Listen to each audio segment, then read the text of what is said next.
So how do WIP reports relate to cash flow, and how can a contractor use those in their day-to-day to kind of guide their decision making? Yeah. So I was working with a company and we're helping them put in place a WIP report. And before they were just invoicing out of the system and they weren't doing percentage complete. So we put in place a WIP and I showed them, I said, okay, you are in an overbilled position right now of like $500,000, which means when you look at your bank account and you have $1 million in cash, 500 of that technically isn't yours. It's a liability because theoretically the customer can be like, hey, we're canceling the job. I want my money back.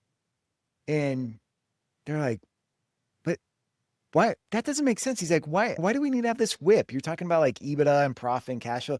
Why do we need to track all this? We have $1 million in cash. And I'm like, because the cash isn't yours. You haven't earned it yet. So I think once you put in place a WIP and you're tracking it on a regular basis, you have to do it once a month and it's a pain. Like some systems make it a little bit easier, but you have to go through the details and it takes effort. But without a WIP, you're totally guessing on your numbers. You're just totally guessing on your numbers because the WIP's going to tell you what have you actually earned? What are your costs to complete, which is super critical.